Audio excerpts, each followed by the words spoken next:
Hello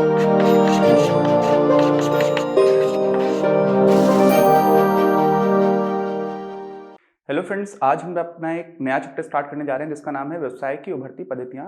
इसी को हम लोग इंग्लिश में बोलते हैं इमर्जिंग मोड्स ऑफ बिजनेस। तो बिजनेस नया नहीं हो रहा है, बिजनेस करने के नए तरीके आ रहे हैं। क्या आ रहे हैं? तरीके। तो पद्धति, व्यवसाय करने की जो पद्धतियां हैं, जो नए मोड्स हैं, हम उनकी बात करेंगे इस चैप्टर में। और ये हमारा पहला वीडियो है, तो इंट्रोडक्टरी वीडियो। इस चैप्टर में क्या पढ़ेंगे और परिचय क्या है, इसको देखेंगे अपने। चलिए स्टार्ट करते हैं। तो सबसे पहले तो आ जाता है कि हमारे लर्निंग ऑब्जेक्टिव्स क्या है, अधिगम उद्देश्य क्या है इस चैप्टर के। ठीक है, इस चैप्टर में हम लोग कौन कौन सी चीजें पढ़ेंगे। तो सबसे पहले तो ई व्यवसाय का अर्थ क्या है। क्यों? क्योंकि जो हमारी उभरती पद्धतियां हैं बिजनेस करने की, उसमें सबसे ज्यादा जो इन्फ्लुएंस कर रहा है बदलाव को, ठीक है, जो परिवर्तन है, उसका सबसे बड़ा जो कारक है वो हो गया है इलेक्ट्रॉनिक मीडिया। ठीक, अब उसी इलेक्ट्रॉनिक मीडिया के साथ जो व्यवसाय किया जाता है, उसकी मदद से जो व्यवसाय किया जाता है, व्यवसाय करने का जो तरीका बनता है, उसी को हम लोग क्या बोलते हैं? ई बिजनेस या ई व्यवसाय। ठीक, अच्छा, फिर क्या है? ई व्यवसाय के एक भाग के रूप में ऑनलाइन क्रय एवं विक्रय प्रक्रिया। अब होता क्या यार, हम लोग जब छोटे थे तो हम लोग दुकान से आकर के सामान खरीदा करते थे। और मैं कॉलेज के टाइम पर था, उस टाइम से बहुत सारी चीजें मेरे व्यक्तिगत जीवन में काफी बदली हैं, क्योंकि उसके पहले इंटरनेट और कंप्यूटर का मैंने भी बहुत कम प्रयोग किया था।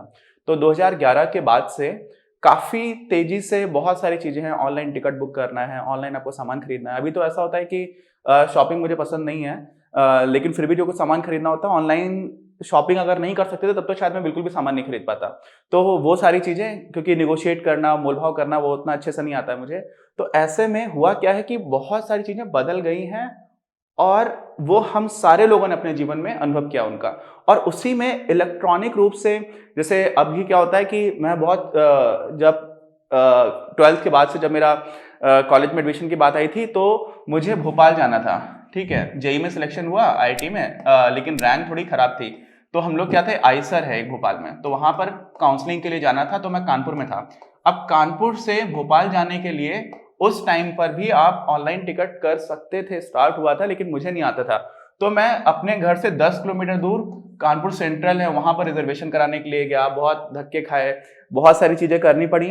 अगर मुझे पता होता कि ऑनलाइन घर बैठे बैठे कर सकते हैं, तो आने जाने का किराया नहीं देना पड़ता, इतनी टेंशन नहीं लेनी पड़ती, बहुत सारा समय उसमें जो बर्बाद हुआ वो नहीं हुआ होता। तो इसी वजह से हम सारे लोगों के लिए ऑनलाइन किस तरह से सामान खरीदा जा सकता है, बेचा जा सकता है, इस प्रक्रिया को समझना वास्तव में प्रैक्टिकल पॉइंट ऑफ व्यू से बहुत ज्यादा इंपॉर्टेंट है, जो हमारी लाइफ में वैल्यू ऐड कर सकता है। तो इसकी भी बात हम लोग करेंगे। ठीक, अच्छा, फिर क्या? ई व्यवसाय का पारंपरिक व्यवसाय से विभेद। जो हम ट्रेडिशनली व्यापार किया करते थे, उसका इससे क्या तुलना कैसे हो रही है, उस चीज को देखना है। अच्छा, और क्या है इसमें? इलेक्ट्रॉनिक पद्धति की ओर अंतरण के लाभ। अंतरण मतलब क्या हो रहा है कि आप उस ओर शिफ्ट हो रहे हो। तो पारंपरिक रूप से व्यवसाय चल रहा था, उससे हम लोग शिफ्ट होते जा रहे हैं इलेक्ट्रॉनिक ई बिजनेस की तरफ। तो क्यों शिफ्ट हो रहे हैं? कुछ ना कुछ फायदे होंगे। तो वो जो ट्रांसफर हो रहा है सारी चीजों का, उसके क्या क्या फायदे हैं। ठीक है, तो जो फायदे हैं उनको भी हम लोग एक करके डिस्कस कर लेंगे। ठीक, ये सब हमारा लर्निंग ऑब्जेक्टिव इस चैप्टर के एक साथ इस वीडियो में नहीं पढ़ेंगे। फिर क्या है? फर्म की ई व्यवसाय में पहल हेतु आवश्यकता है। अब कोई कंपनी है या कोई भी फर्म है, कोई भी आपका सोल प्रोप्राइटरशिप भी हो सकती है, को स्वामित्व हो सकता है। अब उसको अगर ई व्यवसाय का प्रयोग करना है, ठीक, तो उसके पास कौन कौन सी कैपेबिलिटीज होनी चाहिए, उसको किन किन चीजों की आवश्यकता होगी, इन सारी चीजों की बात भी करेंगे। क्योंकि फायदे तो हो गए, अब किसी को अगर इंप्लीमेंट करना है, अपने यहां पर उसका उपयोग करना है, तो उसको कौन कौन सी चीजें चाहिए हैं, इसकी बात करेंगे इसी चैप्टर में। फिर क्या जाता है आपका? व्यवसाय करने की इलेक्ट्रॉनिक पद्धति के प्रमुख सुरक्षा सरोकारों की पहचान। क्यों भाई? बहुत सारी चीजें ऐसी होती हैं कि मेरा एक छोटा सा होम टाउन है छिबरामऊ नाम का, ठीक है, कन्नौज जिला पड़ता है यूपी में। अब वहां पर एसबीआई बैंक है। ठीक, एसबीआई बैंक के जस्ट बाहर वहां पर एटीएम खोला गया। बहुत समय तक वहां पर लोग एटीएम यूज नहीं करते थे, बहुत ही कम लोग करते थे। क्यों? क्योंकि लोगों को विश्वास नहीं था कि इसमें हमारा डेटा चोरी हो सकता है। कुछ भी ऐसा डर लगता था कि यार यहाँ पर, और कई लोगों को यूज करना आता भी नहीं था। तो धीरे धीरे क्या हुआ, धीरे धीरे जागरूकता बढ़ती जा रही है। और वास्तव में एक तरह का खतरा भी रहता है डेटा चोरी होने का। ऐसी ये कोई रियल खतरा, ऐसी कोई अफवाह की बात नहीं है। तो ऐसी स्थिति में बहुत सारी चीजों की सुरक्षा भी करने की आवश्यकता होती है, क्योंकि जब ऑनलाइन ट्रांजैक्शन हो रहा होता है, तो आप सामने वाले इंसान से फेस टू फेस तो मिल नहीं रहे होते हो। तो जब आप सामने वाले इंसान से फेस टू फेस मिल नहीं रहे हो, आपको कई बार ये भी नहीं पता होता इसकी लोकेशन कहां पर है। तो अगर मान लीजिए कुछ गड़बड़ हो गया, तो उस स्थिति में उसका क्या सॉल्यूशन आ सकता है और गड़बड़ ना हो इसको आप कैसे बचा सकते हो, ये सारी चीजें भी बहुत इंपॉर्टेंट बन जाती हैं। और हम लोग जब बिजनेस की बात कर रहे हैं तो बिजनेस तो ट्रस्ट पर ही चलता है, बहुत कुछ विश्वास पे चलता है, और अगर हम उन सुरक्षा उपायों को प्रयोग नहीं करेंगे तो उस तरह का ट्रस्ट नहीं बन पाएगा। ठीक, तो ये भी बहुत ही ज्यादा इंपॉर्टेंट है अगर कोई अपने यहाँ पर ई बिजनेस को इंप्लीमेंट कर रहा है, और वो करना ही पड़ेगा क्योंकि बहुत सारे बेनिफिट्स हैं। ठीक है, फिर क्या है, व्यवसाय प्रक्रिया बाह्य स्रोतीकरण। ठीक है, क्या बोलते हैं इसको, बाह्य स्रोतीकरण को ही एक तरह से समझ लो, बहुत सिंपल है।